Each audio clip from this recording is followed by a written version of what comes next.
What would life be if we had no courage to attempt anything?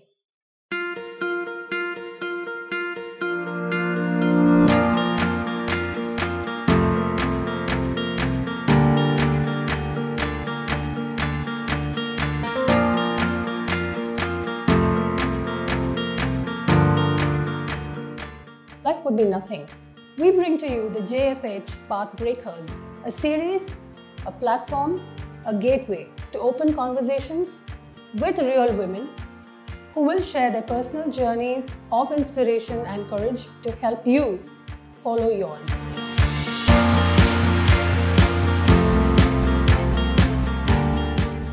Today, my guest is someone who started her career way back in 1992 and has never taken a break since then. That's 26 years of working, facing one challenge after another successfully. Whether at home or at work or as a person, she's never shied away from learning and from constantly experimenting. From a shy, timid girl to now being one of the most admired mentors and a TEDx awardee. Please welcome Neeraja Ganesh, who is the head of the Jobs for Her Foundation. Neeraja, thank you for joining us. Quickly, just give us an insight into your personal journey on how you started off your career and how you came to be part of Jobs for Her. Sure. So how did I start? So I started working when I was studying at NIIT. And the reason to start it along with my studies was because I was in a mad rush to make some quick money. I knowing very well that my parents would get me married, and then who knows, maybe I'll never have the opportunity to work. So I started working as I was studying. So I don't have an intentional career like people say, right? The usual thing that we say is you need to really manage your career by thinking of the long-term goals, the short-term goals. None of that. Very simple. Work, who knows, marriage will ask me to stop working. But it didn't. So I continued. And in my head, I thought I had to stop working once I have my child. But I didn't. And so it's gone on for, 26 years now. How did I get associated with Jobs for Her? So 3 years ago, my previous organization asked me to put up a recommendation on bringing back women on a career break. And to me, that sounded a little weird because I had never taken a break. So I thought, what was so special? But anyways, I did my due diligence. I did some research. And I realized that there are a lot of portals that help women on a career break actually restart their careers. Mm-hmm. So I did the paper and I gave that to my company. But what really changed my understanding of these women and our ecosystem, which is not really helping such women restart their careers, is when I attended a summit and I heard these women talk about their stories of how difficult it is at interviews and at every stage to actually get back into the workforce. And I thought to myself, I should do something about it. Really didn't have anything in my mind, but I knew I had to do something about it. And I came across Jobs for Her, who were looking for ambassadors. So ambassadors who could spread the word around about the work that they are doing. And I said, maybe it's a good way to start. Right. And how long back was this? This was close to 3 years now. And I became part of this ambassador community, which is, an online community on WhatsApp and Facebook. And since I had so many years of experience, I was able to contribute to the discussions that were happening on those groups with tidbits of, my gray hairs. And people started looking up to me. And so the obvious transition from there was to become a mentor on the Jobs for Her portal. And then when I was thinking of quitting my corporate career 2 years ago, I had an opportunity to volunteer at Jobs for Her for one of their flagship events. So I came and I said, let me do whatever I can. There's a platform and I have something in my head to do something for this community and for this cause. And Neha realized the passion and the commitment I have towards this. So when she decided to start the foundation, she said I would be the right person to head the foundation. And I said, why not? Absolutely. This is a perfect match, I think, from transitioning from a corporate career to now being head of a not-for-profit foundation has been amazing. Your journey has been. Thank you. But run us quickly through how the decision-making process, like through your career, could be probably affected by your upbringing, because I hear that you've been a very shy person right from your, from a young age. So how did that transition happen? How did you get to know more about what you actually want to be? How do you think these factors actually affect your decision making in the career process?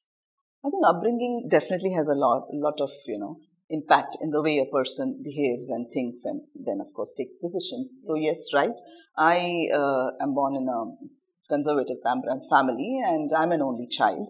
And we lived in Indore in my early years, away from any extended family. So of course I was very quiet and of course very shy. What that did to me was it actually enabled me to observe. And most of my learning is through observation. So I would observe people, I would observe events, I would observe things which have positively impacted me and maybe not so positively also. So when I say positively impacted, it has told me that these are some of the things that I should do, and not so positive, it has told me that these are things that I will not do, as I grow up. So that part of the upbringing, because of, the ecosystem that I was part of, did that to me. But that's a great tip. If you're really shy, you can actually channel your energies towards picking up something else, right? And I think observation is very important. Everything cannot be learned by somebody teaching you. There's a lot that you can learn on your own. The second part of the upbringing is, as I said, I never knew, and it was never spoken about that, you would work. It was always that you would get married and then, you look after the family. So family, of course, was a big part of the value system. And I continued that. So I always kept family as my priority one.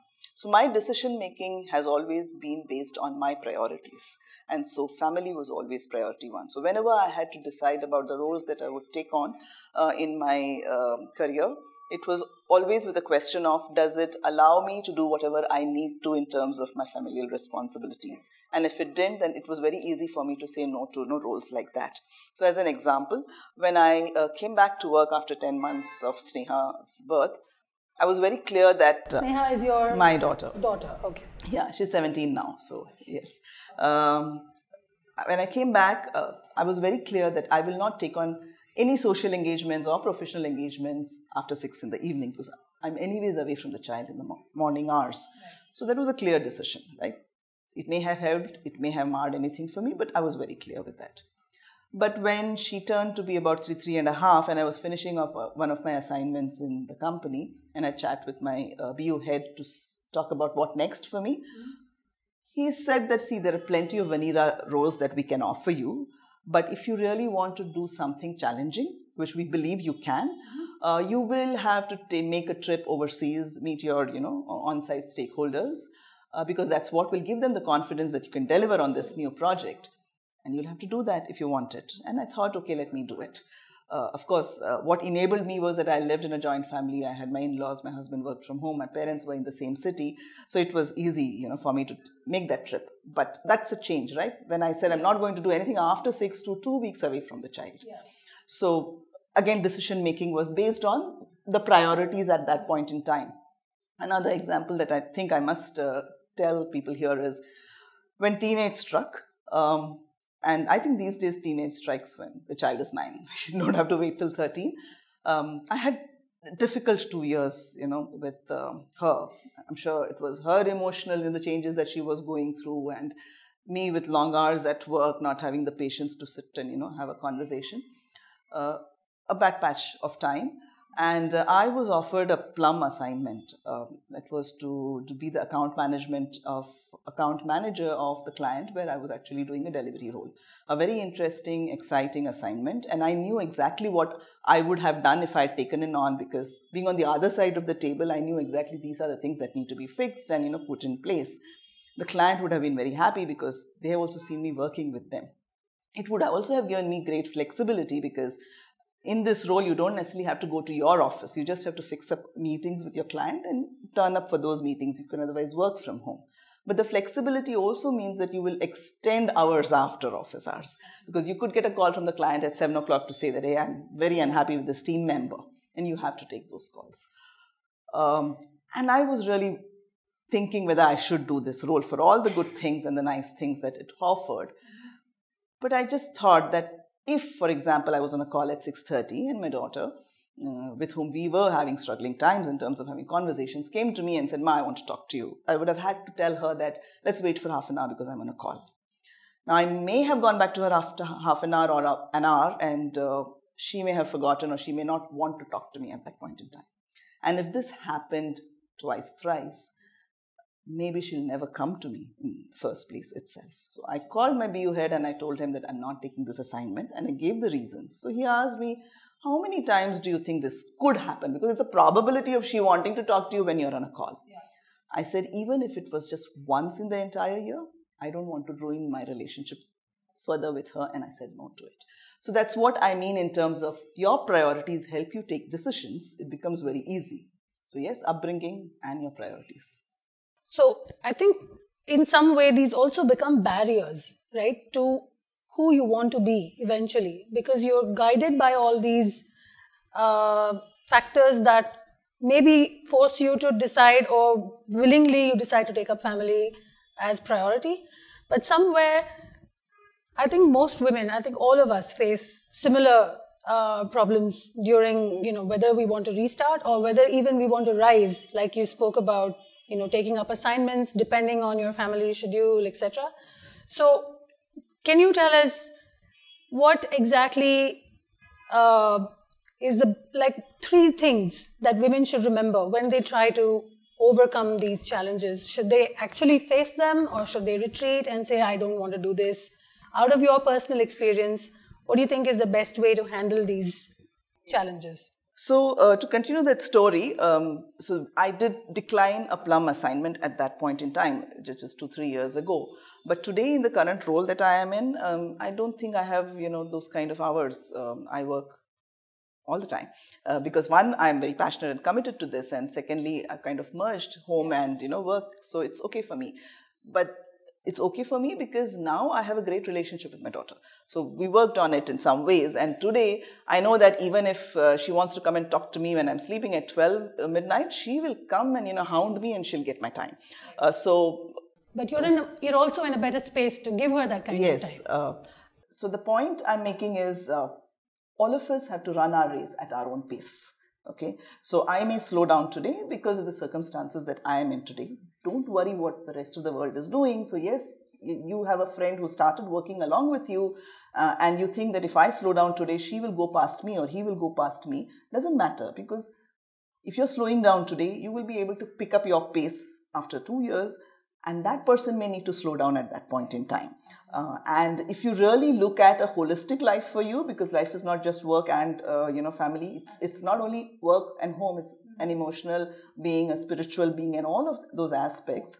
If that's what your priority and you've defined your life for yourselves, you will make it. Awesome. I think this is what all of us sometimes need to hear. We all know it. We all sometimes even identify it, but we can't realize that these challenges are part of everybody's lives. It's all about how you look at it and how you want to go further with it. You have to have the courage to go where you want to go. And I think this is a perfect example. It won't happen today. It might not happen tomorrow. But eventually, if you keep at it, it will work out for you and for everyone else around you. Yeah? Definitely. So, Neeraja, give us 3 important pieces of advice as the head of the Jobs for Her Foundation, because you've gotten here so far, having been through the different stages, right from entering a job just because you needed that kind of money, from being a volunteer at a startup, being an ambassador before that, when nobody even knew about the organization. 3 pieces of advice for women who want to restart or rise in their career. First is be very clear about what you want out of your life, be it personal, professional. We think that we know it all. This is what I want. But in my interactions with people in the last few years, and very close interactions, I've realized that, especially for a woman who wants to restart, she thinks, okay, now is the time to restart. But the clarity in terms of, really, do I want to restart, and how should I restart, and where I want to be, is not there. So be very clear. Your decision making, as I said, has to be based on your priorities. Right. So it's not where does your restart fit in your priority So it's list? not just enough to want to restart, right, but you also need to know how you'll go about doing it. True. Correct? That's right. Yeah. The second I would say is network. Build your networks and nurture your networks. Now, this is a very misused, abused term. So you have to understand what it means and how you need to network, but it is absolutely important. And the third thing I would say is ask. Women don't ask. Ask if you want to get into a role, ask if you want to get promoted, ask if you want that challenging assignment, or even if you want to slow down. You know, you're already in a job and for some reason you want to slow down and you're worried how your organization will take it. To have a conversation, ask. Perfect. So, clarity. What was the second one? Network. And ask. And ask. Awesome. Neeraja, you've been through a lot and that's an awesome story that you've shared with us. It has involved a lot of sacrifices. It has involved a lot of courage. Being from a conservative family that you come from. But I must also mention this, that the family has also been very supportive. Absolutely. So they've not said that, don't do things. Absolutely. Probably a way to, grow you, but at every stage, both my parents and my in-laws and my husband and today my daughter, extremely supportive. So an ecosystem that is supportive and that doesn't come easy as well, right? You have to somehow at some point convince them that you're cut out for this. And I will do it because I know I can do it, and it's that much easier if you've got this support system. You have to work it out, find a common ground so we're all in it together, right? So Neeraja, after this amazing chunk of story that you've told us, let's do a quick rapid fire. Are you ready? It has to be rapid, okay. But it can be long. Don't think too much because we really want to know what exactly is running in your mind. Right? Absolutely. Yeah. So one word that comes to your mind when I say the following. Sure. Okay. Success. Holistic life. Family. Happy. Career. Jungle gym. Absolutely. I don't know. That's just the way anybody would describe it. Don't think it is always, a ladder that you're climbing. It has to be depth and breadth, and there will be, the ups and downs. Absolutely. But everything is a learning. Perfect. And there's so many different options to choose from today, Absolutely right? So many professions that didn't exist 20 years ago when you started. Very true. Like it was just the corporate scene, or you got into software and became an engineer, but jungle gym it is. So go for it. Leader. Trust. Nice. Children. Passion for what they want to do. And that's where we learn passion, isn't it? They just, if they want something, they will do it and they will get it no matter what. Yes. Great.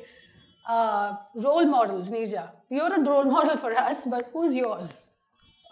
Many, but the first one on the list is this lady, Pankajam Sridevi, who's the MD of ANZ, one of the organizations that I have worked in the past. Amazing lady, amazing professional. Perfect. So there's something that you can pick up always from anybody that you've worked with also, yes, right? True. Okay, next one. Very important one. Regrets? None. Because I don't believe in regrets. You can only have two things. One is you win what you started out to achieve, or you learn. So no regrets at all. Perfect. So you either win or you learn. There's no failure. You don't lose. This is, I think, very, very important, especially if you're playing this restart game. Right. You win some, you lose some, but lose not in the way that you step back. That's right. But you need to find that courage to go forward and keep at it. Yeah. So I say my mantra in life is, what's the worst that can happen? And if what's the worst that can happen is something that you can cope with and deal with it, go for it. Perfect. This too shall pass. Yes. Yeah? Awesome. So, quickly, what do you think needs to change in the workplace for women today? Unconscious bias. Okay. One thing that women need to do as, a restarter, what is the one thing that women need to do to get back into the workplace from their end? They need to keep in touch. Keep in touch with the industry. Keep in touch with the learning. Keep in touch with your peers and bosses and bosses' bosses. most important.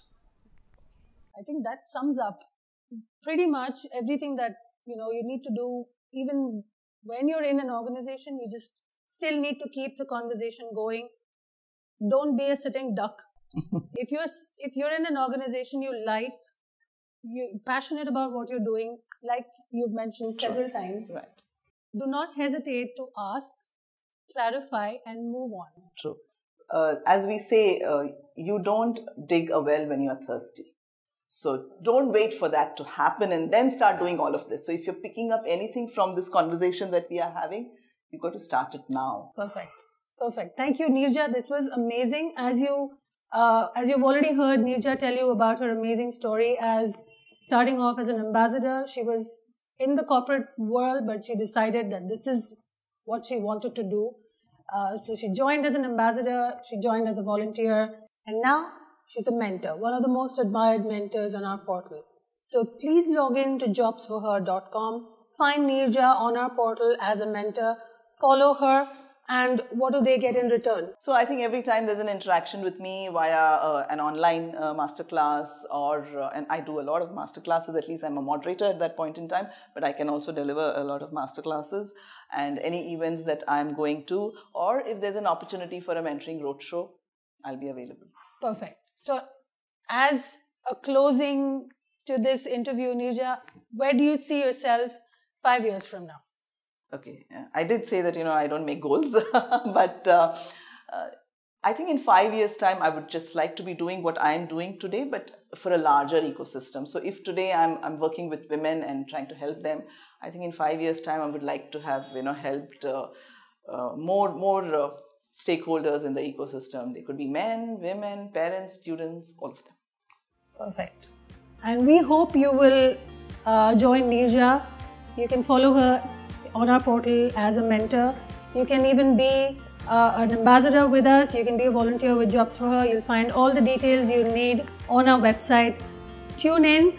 But thank you so much for joining us today, and keep watch on this space because we'll be bringing you more encouraging stories like Neeraja on the JFH Pathbreakers. Thank you so much.